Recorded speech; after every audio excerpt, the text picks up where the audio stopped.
بسم اللہ الرحمن الرحیم۔ شروع اللہ کے نام سے جو بڑا مہربان نہایت رحم والا ہے۔ السلام علیکم میرے محترم بھائیوں، میری بہنوں، دوستوں اور بزرگوں۔ امید کرتے ہیں کہ آپ تمام دوست احباب اللہ تعالیٰ کے فضل و کرم سے خیریت سے ہوں گے۔ دوستوں، سب سے پہلے ہم سب مل کر دعا کرتے ہیں ان تمام دوستوں، بھائیوں، بہنوں کے لیے جنہوں نے ہمیں کومنٹ میں دعا کے لیے کہا ہے۔ یا اللہ، جس کا جو بھی مسئلہ ہے، جو بھی پریشانی ہے، ہمارے جس بھائی بہن نے کوئی بھی اپنا مسئلہ ہمیں بتایا ہے، یا اللہ ہم سب کی دعاؤں کو قبول فرما اور ان سب کی پریشانیاں، دکھ تکلیفیں دور فرما، اور جنہوں نے ہمیں نہیں بھی کہا، کومنٹ نہیں کیا، یا اللہ ان سب کی بھی تمام پریشانیاں دور فرما، آمین۔ دوستو، آج کی اس ویڈیو میں ہم ایک ایسی دعا کے بارے میں جانیں گے جس کے بارے میں ہمارے پیارے نبی کریم صلی اللہ تعالی علیہ وسلم نے فرمایا۔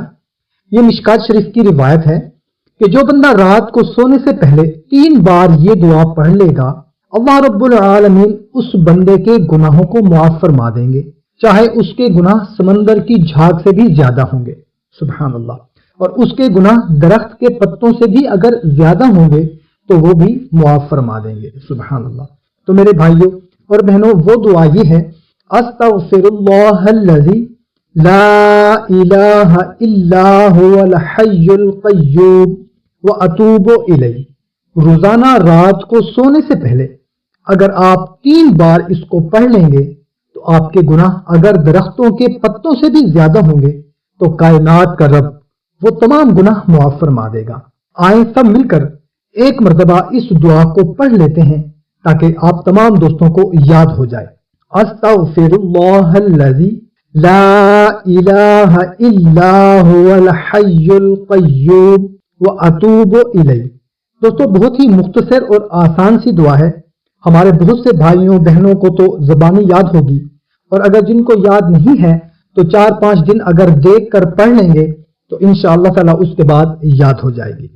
اس کا دوسرا فائدہ یہ ہے کہ اگر ہم رات کو سوتے وقت اللہ کا ذکر کرتے کرتے سوئیں گے تو ہمارا رات کا سونا عبادت میں لکھا جائے گا انشاءاللہ، کیونکہ اللہ کا ذکر کرتے کرتے سوئے ہیں۔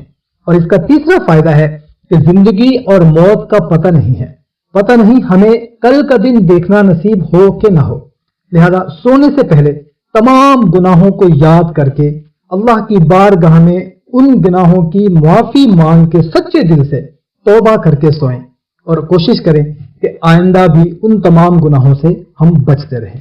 کوشش کریں کہ اس کو تمام اپنے دوستوں، بھائیوں، بہنوں، رشتہ داروں کے ساتھ لازمی شیئر کریں تاکہ ہمارے ساتھ ان کا بھی فائدہ ہو سکے۔ ہمیں اجازت، ملتے ہیں ایک نئی ویڈیو میں، اپنا خیال رکھیے گا، اللہ حافظ۔